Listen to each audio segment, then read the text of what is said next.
आई गौर सीतानाथ प्रेमानंदे अगवारे हरि हरि बोल निताई गौर सीतानाथ प्रेमानंदे अगवारे हरि हरि बोल निताई गौर सीतानाथ আমার কোটি কোটি দণ্ডবত প্রণিপাত। শ্রীমান মহাপ্রভু সন্ন্যাস গ্রহণ করে চলে গেলেন পুরীধাম। সেখান থেকে দক্ষিণ ভারত ভ্রমণ করে ফিরে এলেন। তারপরে একবার ইচ্ছে হল বৃন্দাবন যাব। বৃন্দাবন যাবার নাম করে এলেন বাংলাদেশ দিয়ে। মাকে দেখে আসবো, মা গঙ্গাকে দেখে আসবো, আর সেই সময় গৌরীয় ভক্তগণকে দর্শন দান করে আসবো। এইগুলো কোথায় গেলেন? রামকেলি মাওলা শহরে। সেখানে রূপ সনাতনকে কৃপা করবার জন্য মহাপ্রভু গেলেন। মহাপ্রভুর সঙ্গে লক্ষ লক্ষ লোক রূপ সনাতন জানালেন, সনাতন আমি বৃন্দাবনে যাব।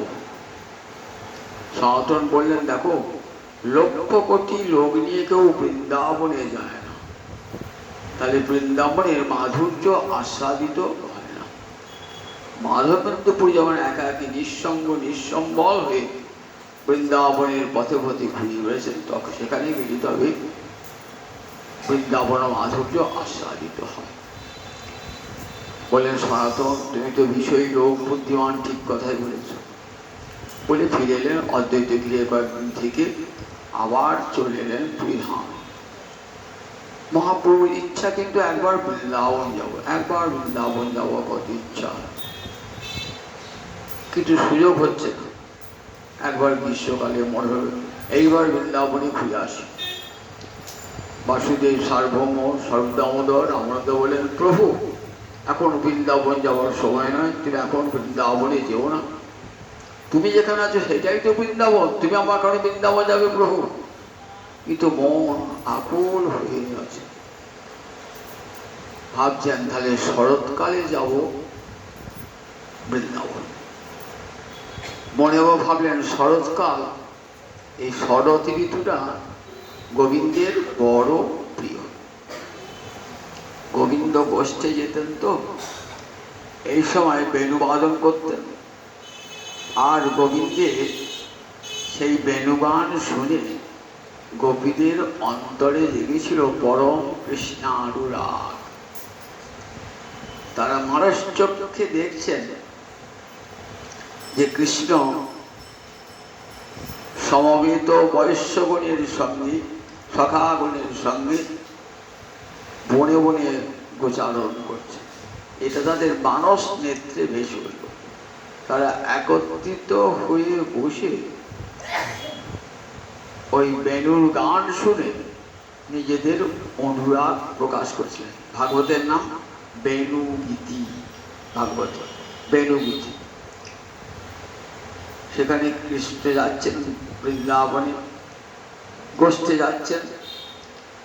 কেমন যাচ্ছেন? বর্হা পিরং নট বড় বপু কর্ণয় কর্ণিকারং বিভ্রদবাস কনক কপি সঙ্গে বৈজয়ন্তী চ মালং রন্ধ্রাণি বেণো রধর সুধয়া পূরয়ন গোপবিন্দৈ বৃন্দারণ্যে শপদ রমণং প্রাবিশদ গীতকীর্তি। গীতকীর্তি অর্থাৎ সব শাস্ত্রে যার মহিমা যশ কীর্তিত হয়েছে, সেই গীতকীর্তি ভগবান বর্হা পিরং কেমন করে রাখাল বেশে ব্রজের মাঠে মাঠে গোচারণ করছে। কেমন সুন্দর রাখাল রাজার বেশে, কেমন সুন্দর বর্ণনাটা দিয়েছেন। ঘরে বসে বসে দেখতে পাচ্ছেন। বর্হা পিরং, বর্হ মানে ময়ূরের পাখা, আপির মানে ভূষণ, ময়ূরের পাখা যার মাথার ভূষণ। বর্হা পিরং নট বড় বপু, নট মানে নর্তক যে নাচে। সমস্ত নর্তকদের মধ্যে কৃষ্ণ শ্রেষ্ঠ নর্তক। রাসের দিনে আমরা দেখেছিলাম কেমন দ্রুততার সঙ্গে নৃত্য করছেন, আবার সব গোপীদের কাছে যাচ্ছে, সব গোপী দেখছে আমার কাছে কৃষ্ণ বেরিয়েছে, আবার একটি যুগল মূর্তিতে রয়েছে। তাই তিনি নট বড় বপু। গোবিন্দের চলা তো নয়, গোবিন্দের চলা যেন নৃত্য। বৃন্দাবনে গোবিন্দের গমনই হল নৃত্য। নট বড় বপু, বপু মানে দেহখানি এমনই, ঠিক নর্তকের মতো। নট কর্ণয় কর্ণিকার, কর্ণিকার মানে গিরিমল্লিকা ফুল, ঠিক কানের দুলের মতন দোলে। কর্ণিকার এক বচন আছে, একটাই কানের ফুল আছে, গিরিমল্লিকা ফুল। আর ডাইনে বামে দুদিকে তো সখা রয়েছে, একবার ডাইনের সখা দিয়ে তাকাচ্ছেন ফুলটা লাগিয়ে, আবার সেখান থেকে খুলে বাঁ দিকে লাগাচ্ছেন, মজা করতে করতে যাচ্ছেন। বিভ্রদ বাস কনক কপিশন, পরিধানে পীতবসন সোনার মতন উজ্জ্বল। কনক বৈজন্তীচ মাল, গলায় 5 ফুলের গাঁথা মালা গোপীরা গেঁথে দিত, সেই মালা পরে গোচারণ করত। রন্ধ্রান বেণুর অথর সুধয়া পুরায়ণ গোপবিন্দ, হাতে একখানি মোহন মুরলী, তার রন্ধ্রে রন্ধ্রে অধর সুধা বার হচ্ছে। বাঁশি গান করতে করতে চলেছে, সেই বাঁশির রব শুনছে। কোথায়? শপথ রমণ বৃন্দাবন, তার নিজের প্রিয় ভূমি, বাঞ্ছিত ভূমি, সেই বৃন্দাবনে প্রবেশ করলেন গোচারণ।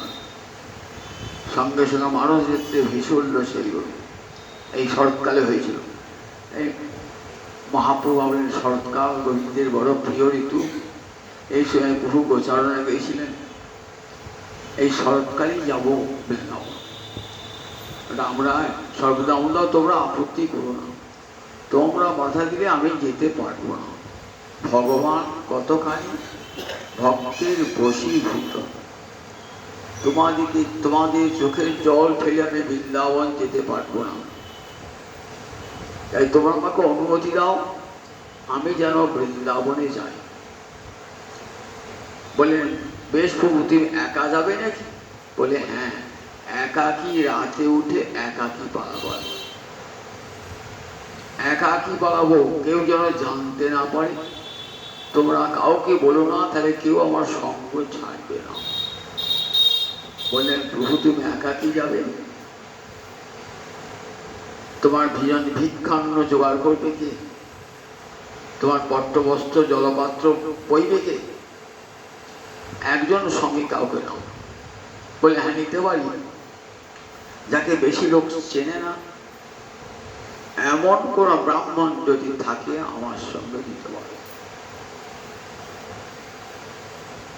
সর্বদামোদর রায় রামানন্দ বলেন হ্যাঁ আছে একজন ব্রাহ্মণ, তার নাম বলভদ্র ভট্টাচার্য, অতি নিরীহ শান্ত স্নিগ্ধ। তিনি এসেছেন শ্রীক্ষেত্রে, তারও ইচ্ছা তীর্থ করবো, তুই প্রভু তাকে সঙ্গে নাও, আর কাউকে নিতে হবে না। সেই বলভদ্র ভট্টাচার্যকে সঙ্গে নিয়ে শরৎকালে রাত্রি শেষ, তখন মহাপ্রভু ছুটছেন বৃন্দাবনের পথে। সদর পথে গেলে যদি কেউ ধরে ফেলেন কোন পথ দিয়ে যাচ্ছেন, যে পথে কেউ সচরাচর যায় না, বৃন্দাবনের ঝাড়িখণ্ডের পথে। বাবা, ঝাড়িখণ্ড তখন হিংস্র জন্তুতে পরিপূর্ণ, সর্প, ব্যাঘ্র, মত্ত হস্তি সেখানে ঘুরে বেড়াচ্ছে। ও পথ দিয়ে কেউই যায় না, 2-4টে বুনো মানুষ থাকে। মহাপুরুষ সেই পথ দিয়ে যাবে, ঝাড়িখণ্ডের পথ দিয়ে যাবে না। বলভদ্র ভট্টাচার্য ভয়ে ভয়ে কাঁপছেন অন্তরে।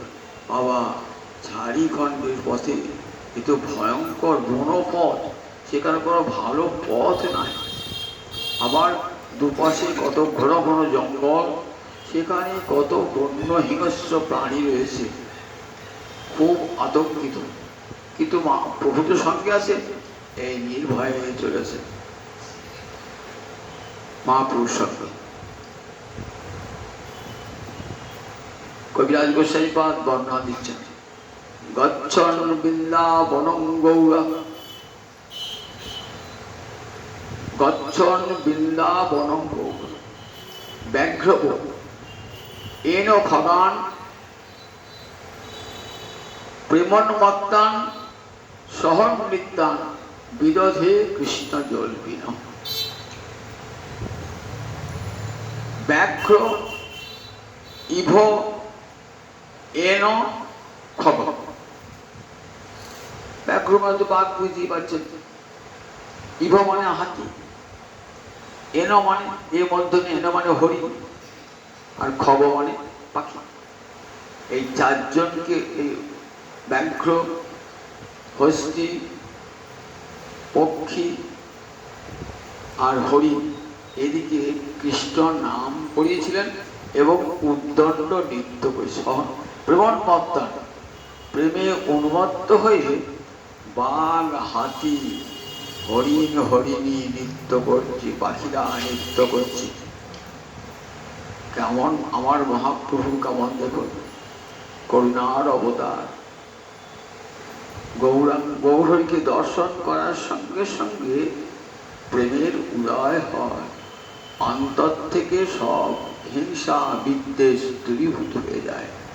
প্রেমের বুড়তি তো যাচ্ছেন কৃষ্ণ নাম করতে করতে। হাতে তো কোনো অস্ত্র নাই যে বন্য প্রাণীগণকে শাস্তি দান করবে। রামচন্দ্র যাচ্ছেন এমনি বড় পথে, কিন্তু রামচন্দ্র হাতে তীর ধর্ম ছিল, ভয়ে সব প্রাণীরা দুপাশে দাঁড়িয়েছিল। আর আমার মহাপ্রভুর হাতে কিছুই নাই, হরিনামের মালা জপ করছেন আর হরে কৃষ্ণ কৃষ্ণ কৃষ্ণ হরে হরে, হরে রাম রাম রাম হরে হরে, হরি হরে নম কৃষ্ণ যাদবায় নম, যাদবায় মাধবায় কেশবায় নম। মধুকণ্ঠে হরিনাম করতে করতে যাচ্ছে। আচ্ছা, বাঘ, হাতি হরিনামে কিছু বোঝে, কিন্তু আশ্চর্য দেখো মহাপ্রভু কণ্ঠে হরিনাম শুনে বলছেন বাঘ নাচছে, ইহ হাতি নাচছে, হরিণ হরিণী নাচছে, খগান পাখিরা নৃত্য করছে, ময়ূর ময়ূরী নৃত্য করছে। যেতে যেতে মহাপ্রভু যাচ্ছেন, তো মহাপ্রভু তো পাগল পাড়া হয়ে কতক্ষণে বৃন্দাবনে পৌঁছাবেন, কতক্ষণে বৃন্দাবনে পৌঁছাবেন। এত বৃন্দাবনের জন্য আকুলতা, দুপাশে যে কে আছে এই খেয়ালও নাই, ভাবের আবেশে।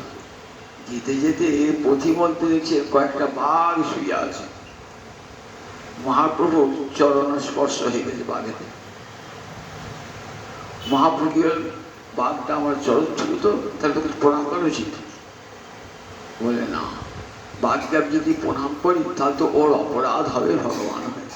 তাহলে কি করলেন, আবার ওকে চুম্বন করাটা ঠিক হবে না। পিঠে হাত পুড়িয়ে বলছেন বাঘ কৃষ্ণ কৃষ্ণ বলো। বাঘ দুটো পা উঁচু করে কৃষ্ণ কৃষ্ণ হরে কৃষ্ণ কৃষ্ণ কৃষ্ণ হরে, তার ভাষা তোকে বুঝতে হবে না, তুই চিৎকার করে বলছে বাঘগুলো হরে কৃষ্ণ হরে। প্রেমে নৃত্য করতে করতে মহাপ্রভুর সঙ্গে সঙ্গে ফিরেছে। বলভদ্র ভট্টাচার্য তো ভয়ে কেঁপে উঠছে। মানুষ দেখলি বাঘ একবারে সঙ্গে সঙ্গে ছুটে এসে তার দেহ বেড়ায় ছিঁড়ে খেয়ে নেবে। আর চলেছেন আমার মহাপ্রভু কেমন করে চলেছেন। মাঝে মাঝে গ্রামগুলিতে যাচ্ছেন বলভদ্র ভট্টাচার্য, খাবার তো কিছু নাই, কোনো পথে দু চারটে ফল ফল নিয়ে আসেন। আর দু একটা গ্রামে গিয়ে ওই বুনো জাতি যারা থাকে না, আদিবাসী সাঁওতাল জনজাতি, তাদের কাছ থেকে দুটো অন্ন ফল নিয়ে আসছেন মহাপুজোয়। সেখানে রন্ধন করে কাঠ দিয়ে উনুন তৈরি করে সেখানে রান্না করে মহাপুজো খাওয়াচ্ছে। মহাপ্রভু তার মধ্যে আবার ত্রিসন্ধ্যা স্নান ওর মধ্যে চলে। কোথায়? ওইখানে কোনো নদীতে বা কোনো সরোবরে, একটা সরোবরে স্নান করতে নেমেছেন তো, আর পাগলা হাতি এসেছে। পাগলা হাতি এসে সুন্দরী নড়িয়ে চিৎকার করছে জল খাবে বলে। মহাপ্রভু কি করলেন, তার সেই জল, যে জল খাচ্ছে সেই জল মহাপ্রভু এর গায়ে, হাতির গায়ে ছুঁয়ে দিলেন। মহাপ্রভু দেওয়া জল, সে জল কেমন প্রেমের জল তো, সঙ্গে সঙ্গে হাতি পাগল হয়ে নৃত্য করছে, সমুখ তুলে নৃত্য করছে। বলভদ্র ভট্টাচার্য অবাক হয়ে দেখছে, এই বনপথে কোনো মানুষ যেতে পারে না, আর মহাপ্রভু যখন এসে দুপাশে কীর্তন শুনতে শুনতে বাঘেরা এসে দাঁড়িয়েছেন, হাতির এসে দাঁড়িয়েছে, ভয়ে তো কাঁপছে, মহাপ্রভুর পিছনে ভয়ে ভয়ে যাচ্ছেন বলভদ্র ভট্টাচার্য। হাতিগুলি কি কৃষ্ণ দুটি চরণ উপরে তোলে, সুন্দরী নড়িয়ে কৃষ্ণরা বলছে, বলো হাতি, হরে কৃষ্ণ কৃষ্ণ কৃষ্ণ হরে হরে, হরে রাম রাম রাম হরে হরে। আবার কিছু দূর গেলেন, মহাপুর কীর্তন শুনে কত হরিণ হরিণী বেরিয়ে এসছে। তারা মহাপুর সুন্দর স্বরে কীর্তন করছেন। দেখুন সঙ্গে তো বাঘগুলো যাচ্ছে, মত্ত হাতিগুলো যাচ্ছে, তাহলে হরিণ তো খুব ভীতু প্রাণী, যাকে সেখানে ভয়ে বার হয় না। কিন্তু কি আশ্চর্য, তারাও ভয় ভুলে গেছে। হরিণ হরিণী এসে মহাপুরকে হরিণে এসে মহাপুর সঙ্গে সঙ্গে নৃত্য করছেন, যেন গান করতে করতে চলেছে। কৃষ্ণ যখন বৃন্দাবনে যেতেন না, ঠিক হরিণগুলো এমনি করে কৃষ্ণ সার মৃগ গোবিন্দের সঙ্গে সঙ্গে যেত। গোপীদের মনে পড়ে গেল সেই কথা, আহা দেখো পক্ষী, দেখো হরিণ হরিণী, তোমাদের কি সৌভাগ্য, দেখো কত জন্ম বাদে হয়তো তোমরা মানব জন্ম লাভ করতে, সাধু সঙ্গ লাভ করতে, তারপরে কৃষ্ণ পদে প্রেম লাভ হতো। আর সেই কৃষ্ণকে দর্শন করে সব হরিণ হরিণীর দল ছুটে এসেছে। আকর্ণ বেণুরণিত সহ কৃষ্ণ সার পূজা বিদধু বিরচিতা প্রণয়া বলো। সুখদেব বলছেন, হরিণ হরিণীগুলো যাচ্ছে তো গোবিন্দ দিকে, কেমন করে তাকিয়ে আছে, যেন প্রেম ভরা দৃষ্টিতে তাকিয়ে আছে। প্রেম ভরা দৃষ্টিতে এই হরিণ জন্মে আমাদের সার্থক জন্ম, যে জন্মে কৃষ্ণ দর্শন করছি। সেই মহাপ্রভু যখন আমার ঝাড়িকণ্ঠের পর চলেছেন, হরিণ হরিণের মধ্যে সেই তো কৃষ্ণ এসেছে, হরিণ হরিণীগুলো ছুটতে ছুটতে চলেছে, মহাপ্রভুর সঙ্গে সঙ্গে কীর্তন করতে করতে চলেছে। কিছু দূর গেলেন, গিয়ে দেখছেন ময়ূরময়ূরী বন থেকে কেকারা করতে করতে বেরিয়ে এল। বৃন্দাবনে গোবিন্দের বংশীধ্বনি শুনলে ময়ূরময়ূরী নৃত্য করতে আরম্ভ করতেন। যেই কিছু বাঁশিটি বাজাতেন না, সঙ্গে সঙ্গে ময়ূরময়ূরী নৃত্য করতেন। ভাবছেন সেই তো কৃষ্ণ এসেছে, তাই ময়ূরময়ূরী নৃত্য করছেন, পরম আনন্দে নৃত্য করতে করতে যায় মহাপ্রভুর সঙ্গে যাচ্ছে।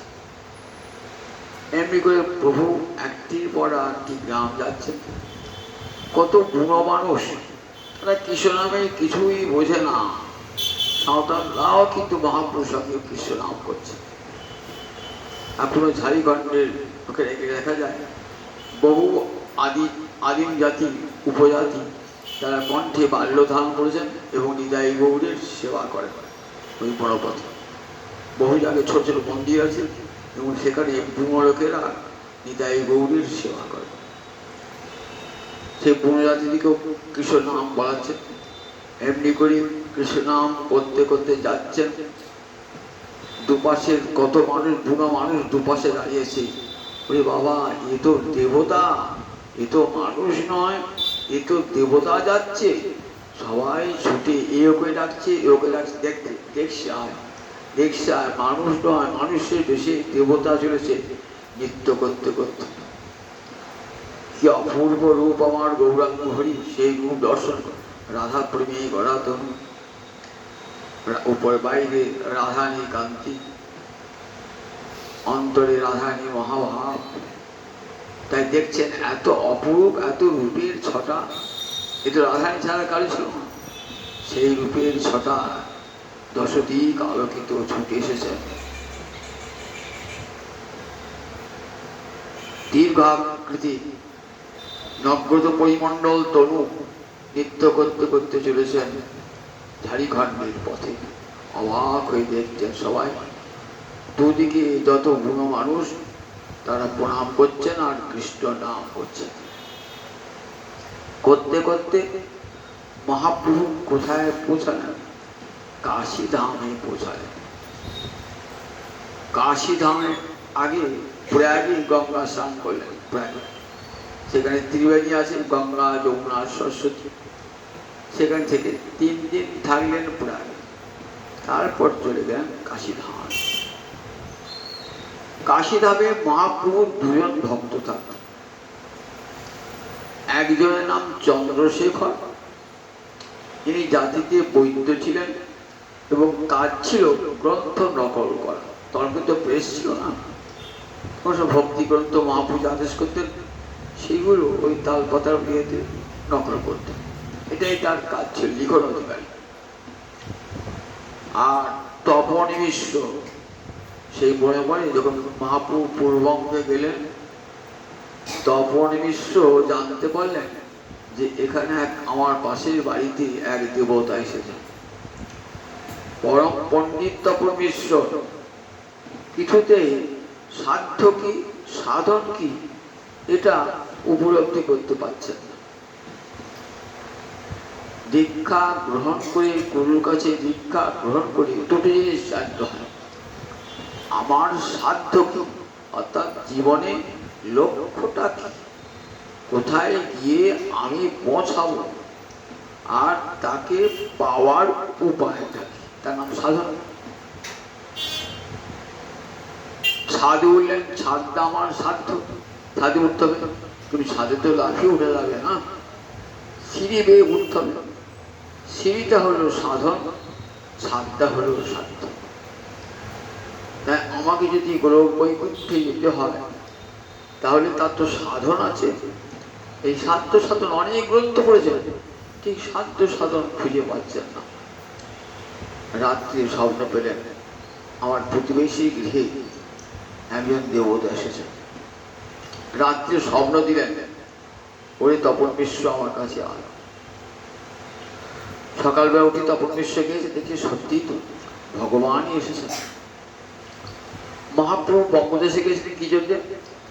বিদ্যাদান করবার জন্যে। তখনকার দিনে শিবির ছিল, ভ্রমণমূলক শিবির ছিল। সেখানে গিয়ে পণ্ডিতরা কিছুদিন থাকতেন, সেখানে গিয়ে বহু লোক 6 মাস 9 মাস থেকে তাদেরকে বিদ্যা শিক্ষা দান করতেন। পূর্ববঙ্গের বহু লোকের আমন্ত্রণে মহাপ্রভু গেলেন যে সেখানে বিদ্যা শিক্ষা দান করবেন বলে।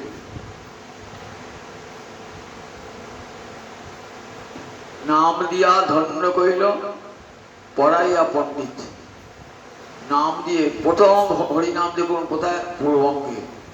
পশ্চিমবঙ্গে তখন হরিনাম হয় না, প্রথম পূর্ববঙ্গে হরে কৃষ্ণ কৃষ্ণ কৃষ্ণ হরে হরে, হরে রাম রাম রাম হরে হরে। সেই থেকে পূর্ববঙ্গে মানুষেরা পরম কৃষ্ণ ভক্ত হয়। প্রথম নামটি দিয়েছেন কোথায়? পূর্ববঙ্গে। এসেছেন তপন মিশ্র, বললেন সাধ্য কি সাধন কি? বললেন সাধ্য হলো কৃষ্ণ প্রেম। এই কৃষ্ণ প্রেম না পেলে কৃষ্ণ সেবা হয় না। মুক্তির দ্বারা তো কৃষ্ণ সেবা হবে না, প্রেমের দ্বারাই কৃষ্ণ সেবা হয়। আর কৃষ্ণ ভজনের আর অন্য কোনো পথ নাই। কৃষ্ণ প্রেম লাভে আর অন্য কোনো পথ নাই, একটাই পথ, এক সাধন। হরে কৃষ্ণ কৃষ্ণ কৃষ্ণ হরে হরে, হরে রাম রাম রাম হরে হরে। নামই সাধন, আবার নামই সাধ্য। মহাপ্রভু দুটি একসঙ্গে দিয়েছেন। নাম প্রেমের মালা গাঁথি পড়াইল সংসারে, নামও দিয়েছেন আবার তার সঙ্গে প্রেমও দিয়েছেন। কি করে প্রেম দিয়েছেন বুঝবো না? উপরে তো একটা মালা গাঁথতে পারে, কি দেখা যায়? উপরে মালা ফুলগুলো দেখা যায়, আর সুতোটা কোথায় থাকে? সুতোটা ভিতরে থাকলে দেখতে পারে না। ওই সুতোটা না থাকলে পরে কিন্তু মালাগুলো থাকবে না। তাই মহাপ্রভু আগে আধার দিলেন, তার সঙ্গে আধেও দিলেন। দেখো, হরে কৃষ্ণ এই নাম হরিনাম করো, তাহলে কি লাভ হবে? কৃষ্ণ প্রেম লাভ হবে। তাই আবার নামটা করো, নামটা কলিযুগের একমাত্র সাধন।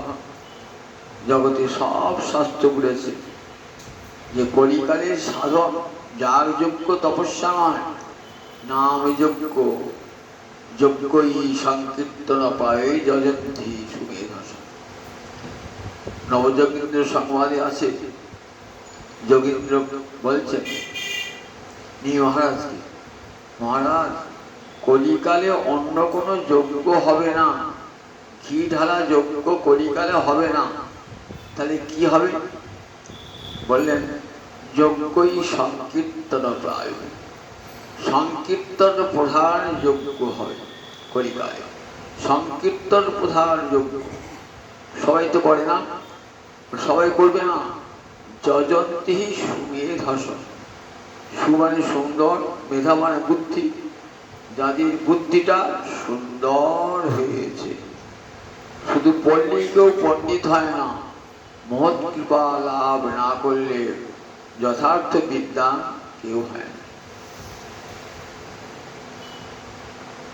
প্রহ্লাদের পিতা যখন প্রহ্লাদকে বলছেন, তুই বলেছিস সমস্ত বেদে হরিকথা হরিনামের কথা বলা হয়েছে, তা কই তোর তো দুজন গুরু রয়েছে, তারা 4টে বেদ অধ্যয়ন করেছে, তারা তো বলে না।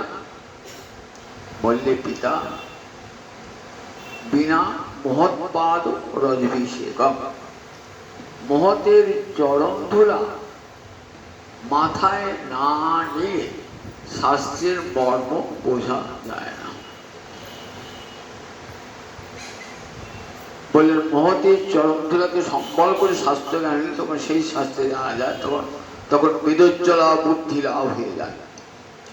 তখন বোঝা যায় যে সর্বৈশ্য বেদই অহমেব বেদ। যদি বেদে কৃষ্ণ কথা না থাকবে, তাহলে কেন কৃষ্ণ অর্জুনকে বললেন গীতাতে? গীতা তো আমরা সবাই পড়েন, বলছেন বেদৈশ্য সর্বই অহমেব বেদ। সমস্ত বেদ, 4টে বেদে একমাত্র আমাকেই জানতে বলেছে। এই কথাটা ভুল হতো, তাহলে গীতা বাক্য মিথ্যে হয়ে যায়। কিন্তু বেদ বাক্যে যে কৃষ্ণ নামের কথা আছে এটা সবাই জানে না। গীতা জানিয়ে দিলেন বেদ বাক্যে কৃষ্ণ কথাই আছে, সবাই জানে না, মহাজনের কৃপা না পেয়ে। পিতা আমার 2 গুরুপুত্র বড় পণ্ডিত বটে ঠিকই, সমস্ত বেদ অধ্যয়ন করেছে, কিন্তু সমস্ত বেদের সার যে হরিভক্তি এটা জানে না। কেন জানো? ওরা উদ্ধত বিদ্যার অহংকারে কোনদিন মহতের চরণ ধরে মাথায় পড়ে না। তাহলে দেখুন ভগবান শিহরি যে একমাত্র বেদবেদ্য সবাই জানে। তপন মিশ্রকে বললেন যে দেখো হরিনামই সাধ্য, আবার হরিনামই সাধন, হরিনামের মধ্যে প্রেম ভরা আছে। তাই আধারও দিলেন, আধেও দিলেন রাম মহাপ্রভু। আপনি গোয়ালা কাছে দুধ আনতে গিয়েছেন তো, গোয়ালা বলছে কই আমার দুধে ঘটি, কয় দুধ দেবো, সেই যে আনতে ভুলে গিয়েছি। তাহলে কি হবে? একটা ঘটি দাও না, এই না ঘটি দিল, ঘটিটাও দিল আবার দুধও দিল। আমার মহাপ্রভুকে দিলেন, আধারও দিলেন, আধেও দিলেন। নাম থাকবার যেখানে জায়গা, সেই প্রেমটিও দান করলেন, আবার নামটিও দান করলেন একসাথে। সবাইকে দিলেন নাম প্রেম, কোনো বিচার নাই যে এই ব্রাহ্মণ একে দেবো, এই সাত্বিক প্রকৃতি লোক একে দেবো, এই চণ্ডাল একে দেবো না, এই নিম্ন শ্রেণীর লোক একে দেবো না, এই পুণ্যবান একে দেবো, এই পাপিষ্ঠকে দেবো না, তা না। সবাইকে এক কৃষ্ণ নাম দিলেন। কারোর জন্য পৃথক পৃথক ব্যবস্থা করলেন না, সবার জন্য এক ব্যবস্থা। কোনো বড় বাড়িতে আমি লোকজন খাবেন, কাঁড়ি ভোজন করার বহু লোক নিমন্ত্রিত হয়েছে, আবার সেই সঙ্গে কিছু বিশিষ্ট ব্যক্তিকেও আপনার আত্মীয়স্বজনকে নিমন্ত্রণ করেছেন। দেখা গেল আপনি যে খাদ্য বিতরণ করবেন তাতে 2 ভাব হয়েছে। হাজার হাজার গরিব লোক আসবে, তো ওদের তার ভালো মন্দ খাওয়ানো যাবে না, ওদের খেচুড়ি দাও। আর যারা বিশিষ্ট ব্যক্তি এসেছেন তাদের জন্য সব ভালো ভালো, আর কলকাতা থেকে এখান থেকে ভালো ভালো মিষ্টি এনেছেন, তাদেরকে ঘরের এক পাশে বসিয়ে খাওয়াচ্ছে। আপনাকে দাতা বলবে, কিন্তু ভালো দাতা নন। আহারের ব্যাপারে দুই দুই করেছেন আপনি। গরিব মানুষকে তুচ্ছ হয়েছেন, তাকে যদি খাওয়াচ্ছেন খিচুড়ি, আর বিশিষ্ট জনকে খাওয়াচ্ছেন ভালো মন্দ। কি ভাত খাওয়াচ্ছেন! আমার মহাপ্রভু তা নয়, কিন্তু সবাইকে দিলেন এক জিনিস, সবাইকে একই হরে কৃষ্ণ কৃষ্ণ কৃষ্ণ হরে হরে, হরে রাম রাম রাম হরে। ধনী লোককেও দিলেন, ধনী লোক মহারাজ প্রতাপ রুদ্র, রায় রামানন্দ, সব ধনী লোক। পণ্ডিত লোক বাসুদেব শর্ম এও বলেন। আবার নিজ জাতি হরিদাসও পেয়েছেন, হরিদাসও পেয়েছেন। কত নিজ জাতিকেও তার কৃষ্ণ নাম দিয়েছে আমার মহাপ্রভু। পাপিকেও দিয়েছেন, পুণ্যবানকেও দিয়ে, পুণ্যবান দিয়েছে আমার জগাই মাঝেকেও দিয়েছেন, পাপিষ্ঠকেও দিয়েছেন নাম। সবার জন্য কিন্তু এক ব্যবস্থা। তুই পুণ্যবান, তুই ব্রাহ্মণ, তোমার একরকম ব্যবস্থা, আর পাপিষ্ঠ ওর জন্য ব্যবস্থা, তা নয়। একই সাধন, একই সাধ্য সবাইকে। তাই আমি আমার মহাপ্রভুকে সবাই বলেছেন দাতা শিরোমণি। এমন দান কোনো যুগে হয় না। সবার জন্য প্রেম মিলিয়েছেন, নাম মিলিয়েছেন। কলিহত জীবকে কত বড় দান দিয়েছেন। সেই মহাপ্রভু ঝাড়িখণ্ডের পথে বুনো মানুষকে এবং হাতি, শিয়াল, বাঘ তাদেরকেও কৃষ্ণ প্রেম দান করতে করতে পৌঁছালেন কাশীধামে। কাশীধামে তখন বড় পণ্ডিত রয়েছে, বড় পণ্ডিত প্রকাশানন্দ সরস্বতী। তার কাছে এক শিষ্যকে তার বেদান্ত ব্যাখ্যা শুনতে যায়। বললেন নবদ্বীপ থেকে এক সন্ন্যাসী এসেছে। সন্ন্যাসী কেবল নাচে, কাঁদে, নৃত্য করে, গান করে, দেখতে কি সুন্দর অপূর্ব চেহারা, দেখতে বলে সাক্ষাৎ ভগবান। প্রকাশানন্দ সরস্বতী বলছে, হ্যাঁ শুনেছি, ও ঐন্দ্রজালিক, ও জাদু জানে, জানো তো, ও সবাইকে মোহিত করে দেয়। কিন্তু কাশী পণ্ডিতদের জায়গা, এখানে পণ্ডিত ব্যক্তিরা সহজে কারোর কাছে মাথা নত করবে না। পণ্ডিতদের জায়গা, তাই ওই ভাবুকতা, ভাবকারী এখানে বিকাবে না। ওই তোমার নবদ্বীপে চলবে, এখানে হবে না। এখানে সব পড়াশোনা করা পণ্ডিত। মহাপ্রভু এসে বলল, দেখো প্রভু তোমার নাম করলাম, তা একবারও কৃষ্ণ চৈতন্য বললেন না, বললেন চৈতন্য চৈতন্য চৈতন্য বললেন। মহাপ্রভু বলছে, দেখো যারা কৃষ্ণচরণে অপরাধী না, তাদের মুখ দিয়ে কৃষ্ণ নাম বার হয়। কৃষ্ণ আর কৃষ্ণ নাম অভিন্ন। বেশ, আমার ভাবুকতা, ভাবকারী যদি বিক্রি না হয়, আমি মাথায় করে ফেলে নিয়ে যাবো, প্রয়োজন হলে অল্প মূল্যে দেবো, তাও যদি না হয় বিনা মূল্যে দেবো। তখন মিশ্র বলছেন, দর্শক বলছেন, প্রভু আর কিছুদিন থাকুক আমাদের কাছে। মহাপ্রভু বলে, আমি বৃন্দাবন যাবো, তারপর কোনো কথা। 10 দিন মতো থাকলেন। তপন মিশ্রের কাছে ভোজন করতেন আর চন্দ্রশেখরের কাছে থাকতেন। প্রয়াগে 3 দিন কাটালেন। তারপরে চলে গেলেন কোথায়? বৃন্দাবন। পাগড়ির মতো বৃন্দাবন ছুটছেন, কত বড় পথ, সব ছুটছেন পাগড়ির মতো। ঠিক যেমন কপিলা কৃষ্ণ বিশাল রেখেছিলেন পাগড়ি হয়ে, ঠিক তেমনি করে আমার গৌর ছুটে চলেছে। কতক্ষণে বৃন্দাবনে পৌঁছাবো। এই তোমার প্রিয় ধাম বৃন্দাবন। কোথায় গিয়ে পৌঁছেছেন? মথুরার বিশ্রান্তি ঘাট। আজকে দেখতে হবে, কেন নাম বিশ্রান্তি মানে বিশ্রামের ঘাট। কংসকে বধ করে গোবিন্দ ওইখানে বিশ্রাম করেছিলেন, তাই জায়গাটার নাম, যমুনাই ঘাটটার নাম বিশ্রান্তি ঘাট। সেখান থেকে প্রেমে নৃত্য করতে লাগলেন। যমুনায় স্নান করে প্রেমে নৃত্য করছেন প্রভু। ছুটে আসছে গাভীরা, এই তো আমাদের কৃষ্ণ। মনে মনে ভাবছেন তারা, এসে মহাপ্রভুর অঙ্গ লেহন করছে, আর মহাপ্রভু পিঠে হাত পড়াচ্ছে, আর গরুগুলি সে জিভ দিয়ে মহাপ্রভু অঙ্গ চাচ্ছে। সব গরুগুলি ছুটতে ছুটতে এসেছে। কোথায় ছিল ময়ূরমণি, তারা ছুটতে ছুটতে নাচতে নাচতে চলে এলো। এসে দেখছিল মহাপ্রভু দুপাশে কত ময়ূর, হরিণ হরিণী, এই তো সেই কৃষ্ণ। বাঁশি বাজাতেন, উচ্চারণ করতেন, আবার এসেছেন। এই বলে ছুটে যাচ্ছেন হরিণ হরিণ দল। আর মহাপ্রভু প্রেমে নৃত্য করতে করতে আর কৃষ্ণ নাম করতে করতে যাচ্ছেন। প্রতিমধ্যে এক বিপ্রের সঙ্গে দেখা, মধুর এক বিপ্র, মহাপ্রভুর সঙ্গে তিনিও প্রেমে নৃত্য করছেন। বললেন, আচ্ছা আপনার পরিচয়? আমি তো আপনার মতে আমার প্রেমবান লোক রাস্তায় এলাম, দেখতে পেলাম না, কি করে, কোথা থেকে এই প্রেম পেলেন? তখন বললেন, আমার গুরুর নাম মাধবেন্দ্র পুরী, তিনি আমাকে ভক্তি শিক্ষা, প্রেম শিক্ষা দান করেছেন। তারই করুণায় আমি নাম প্রেমে নৃত্য করি প্রভু। মহাপ্রভুকে প্রণাম করছি, বলে, না না না, তুমি আমার গুরু তুল্য, মাধবেন্দ্র পুরী আমার পরম গুরু, তার শিষ্য তুমি, তোমার প্রণাম নিতে পারি। দুইজনে কোলাকুলি আলিঙ্গন করলেন। বলছেন, তোমার গৃহে আজ ভিক্ষা গ্রহণ করব, তোমার মতো প্রেমবান ব্রাহ্মণ। বললে, আমি হলাম সনরিয়া ব্রাহ্মণ, মানে পতিত ব্রাহ্মণ। আমার গৃহে কেউ ভোজন করে না, অন্নাদি ভোজন করে না। আমি কি করে, আমরা তো সন্ন্যাসী মানুষকে কেমন করে খাওয়াবো? বললেন, দেখো আমার গুরুদেব খেয়েছেন তোমার হাতে, আমি খাবো না?